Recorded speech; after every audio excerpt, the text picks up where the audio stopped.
Hey, greetings. Good morning, Fred in Alaska. Thanks for joining me. What I wanted to share with you today comes from Tim.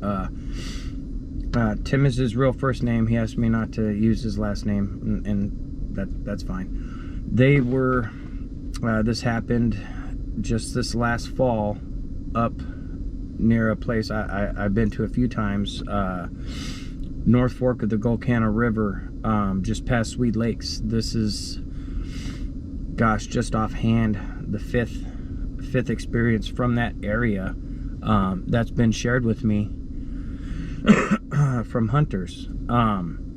So Tim was part of an 8-guy group. They went out, couple co-workers, couple extended family friends, so 8 guys, all well-versed hunters, not scaredy cats, not, easily, spooked in the woods. Guys been around.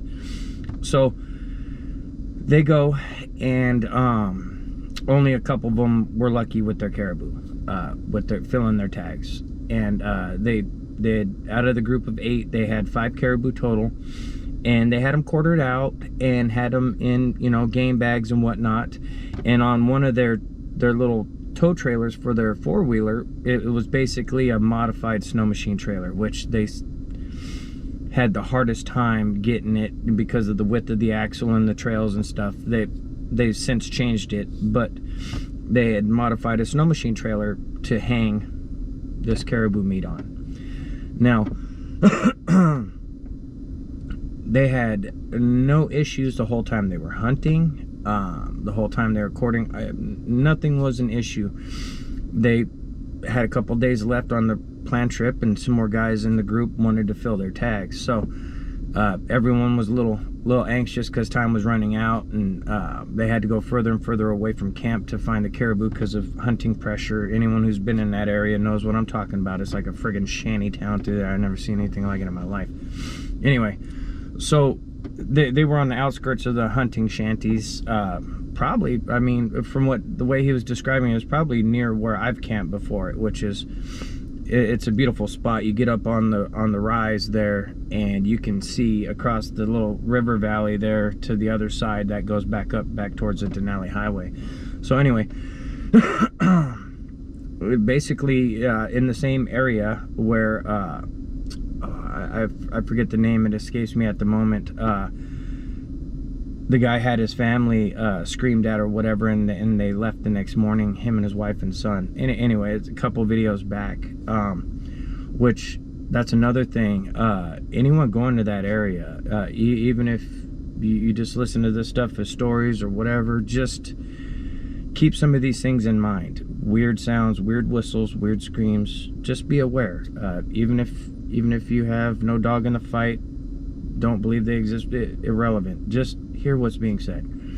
So they're back in there, and 3 of the guys went out this morning, and they were going to go further away and look for caribou. Now, when that group got back that evening, they had planned on wrapping it up the next day, closing down most of camp, so the following morning they could scoot around out of there. One of the guys that had filled his tags said, you know what, I'll leave a day early. I'll take the trailer of meat and one other guy, and we'll leave early. We'll get some of the bulkier stuff out of the way, so when you guys come back out, the one less thing to worry about, kind of thing. So they were discussing this as the guys were gone hunting. Now, it had gotten into dusk when the group returns. They're minus 1 person. And Tim asked, hey, where's so-and-so? Why the hell ain't he with you? He said, well, we saw a bear after we shot a caribou, and he's watching the carcass. We need some game bags, and we need, they forgot their knives or something along those. It was something real silly. And immediately Tim's like, hey, you never leave a guy alone. This is Alaska. So they're like, well, no, he was fine. He's got a gun, blah, blah, blah. Well, it's getting dark. You got to get back to him. Do you know exactly where he is? And they had him on GPS and all that. So, they calmed down a little bit, and the guys tear back out of there. Now, when they get back, they are minus caribou. They had their buddy's shaken up.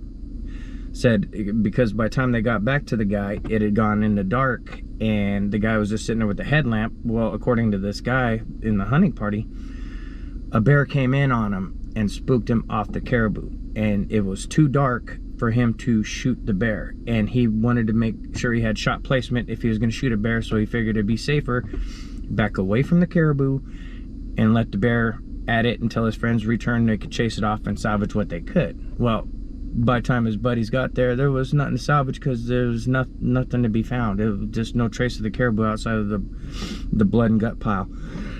So they go back to camp, and his buddies really shook up, the one that had the caribou taken by the bear.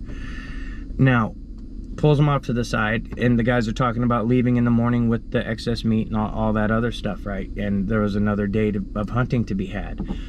And he corners his buddy and is like, hey man, you're really sketched out for a simple bear. Like, what happened? Well, what he didn't tell his other two buddies at the time when they picked him up was that this bear was on 2 feet and 9 foot tall, and growled at him and was making a weird chirping, kind of like a chirping bellowing. And so he left it at that, kind of chuckle, and was like, are you sure about that? And Tim said this guy was freaked out. He was holding it together, but when you could see it in the guy's eyes that he was just over it, right?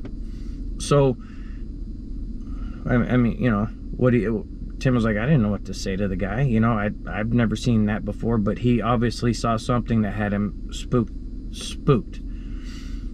So lets it go, calms down. Some of the guys, you know, they were sipping on some whiskey and stuff around the fire, discussing getting that meat and stuff out the next day.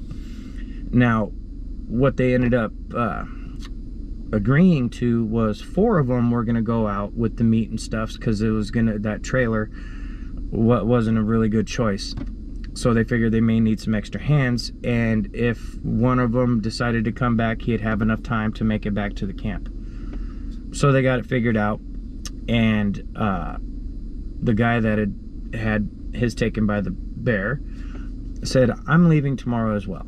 So that kind of threw everyone off because they weren't expecting him to, but you know, like Tim said, in 2020 hindsight, he understood why. Now, no one really slept that night. There was weird noises off in the brush. They thought they were being stalked by that same bear. And the one guy that saw the bear retreated into his tent, and Tim said that every noise that was heard, the guy was hollering out, hey, do you guys see it? Hey, do you guys see it? He just kept saying, hey, do you guys see it? Over and over at every noise. And so halfway through the night, because no one was really sleeping, some of the guys, you know, they were sipping and having a good time, just trading hunting stories around the campfire. Now, just before dawn, the guy came back out of the tent, the one that had got run off of his caribou shooting. And when he came out and sat by the fire, he was holding his rifle, and his attention kept getting drawn off to his right, because they kept hearing movement, almost like a semicircle kind of movement out from the woods. Well, not really woods. You got to understand, these are alder shrubs and willow bushes. The trees are further down by the river, and they're up on open tundra and just alder shrubs. So they kept hearing it, but they kept chalking it up to, oh, it's just a bear, a young bear. It'll move on. It hears us. You know, they were complacent. The guy shares what really happened just before dawn with the rest of the group, and the rest of the group is just kind of like, what? And they all know this guy, so they know that he had been disturbed since he got back. They know that he is having a hard time expressing this to them because of the nature of what was going on. Now, Tim said when he started getting into it, one of the guys in the group, that him and the other guy weren't all that close, started barbing him, like, oh, come on, I was a bear, you got scared, or something along those lines. And the rest of the group, good on them, they shut that shit down. They're like, hey, whoa, you weren't there, dude. Don't don't be jumping the gun and you know, calling this guy a liar. You know, he's a solid guy, what have you. So he tells them all what happened. You know, he said it came in hunting, grumping, making those weird noises with the chirping and the bellowing kind of sound. And he said when he backed away from it, it just grabbed the caribou by the neck with one hand and just kind of slunk away off into the darkness. Now, once he gets done telling them this, they're all sitting there just kind of like mesmerized, like, wow, really? Why didn't you say something sooner? You know, we've been hearing this noise all night going back and forth. We assume it was a bear. And no one's seen anything, so it very well could have been a bear. However, hour after this, it's starting to get to twilight, and people are packing stuff up, getting stuff loaded up. Well, they just transferred the meat up onto this trailer, and they put it up there, and they had those little ratchet straps to hold it down for because it's a bumpy ass. Those trails are so tore up back in there. So the trails, the main trail at one point was a solid trail, but now there's all these little side trails around these mud wallows that people have torn up in their 4x and all. It is just horrible. So anyway, they got it packed on there and they got it ratchet strapped down, and Tim said that he caught about 45 minutes to an hour's nap because he was really tired, and he was going to help some of the guys that didn't get their caribou go out that day, the last day they were going to be there. And he said about an hour into his nap, one of the guys said, hey, we need your help. So Tim jumps up, he's like, what's going on? He goes, grab your gun. Tim grabs his gun, he comes out. Group of guys are standing over by the trailer. So what ended up happening, from what they told Tim, was that they were all waiting on coffee to percolate before they took off. So they were all sitting around the fire, coffee's percolating, they're just chatting up, and the guys that were getting ready to go, 2 others were sleeping, and the group of guys that were leaving were out there. And they heard the suspension, the leaf springs on the trailer making noise. Now, they loaded this stuff up in the dark, right? And this trailer was just at the edge of the campfire light. But whenever they would hear this noise, they would look back at the trailer and just assume, oh, it's just shifting under the weight of it, right? So what ends up happening is they hear a snap and a pop. And it wasn't like a branch snap and a pop. It was like the tie down coming loose or something. So they all jumped up and was like, that's really strange. They walk over to the trailer, and now they're all armed. They walk over to the trailer together, and the last portion on that trailer that was strapped down, the strap was broken, and one of the quarters was missing. And they all thought it was weird. So they're looking around, they're looking for any sign, right? This is before they woke Tim up. They're looking for any sign, and as they're doing so, one of the guys' headlamps kind of cuts across the willows, and they saw this thing standing there. And it didn't make a sound. It had a smile on its face and was holding the game bag in its hand. They couldn't see the whole game bag because it was obscured by the brush, but they could see it was holding the top of the game bag. And they were all just in shock and stuck. So that happens. They all, you know, whatever went down, it ended up moving away. He couldn't get the full thing because they were all trying to talk at once. So once the gist of what he got is this thing smiled at them, walked away into the darkness, and they heard it move off, and then they woke Tim up. Now, after they explained it all to Tim, he's sitting there going, well, what the hell? You know, what do we do with this? So they decide they're going to wait till it's fully light out before they go anywhere. When they do, they're leaving out. A couple of the guys said, we'll follow you, just follow your trail down to the North Fork, and then you can cross and we'll come back. So they tear off to do their thing. Well, as they were going down the trail, and the guys kicked themselves because none of them took a picture of anything, but there was a trackway that they saw go across the path, going one way and then back the other way and back. So they said that it crossed about 3 or 4 times back and forth. Going and where the tracks led was right up the little rise up to where their camp was. So all that happens. The guys come back. They took the meat out of there, and they had planned on staying one more night, right? Well, with all the things that had happened, they decided, we're gonna pack up too, and it's daylight, we got plenty of time to get to the parking lot, and we'll just call it a trip. Now they're loading up, they're breaking down their tents. They had some canvas tents and some Cabela tents and stuff, and they're breaking down camp. And as they're doing so, Tim keeps feeling like he's being watched. And where they are, there's this rise that goes up from them, and it was off to Tim's left. Now, this is all tundra, like barren grass, tundra type environment, right?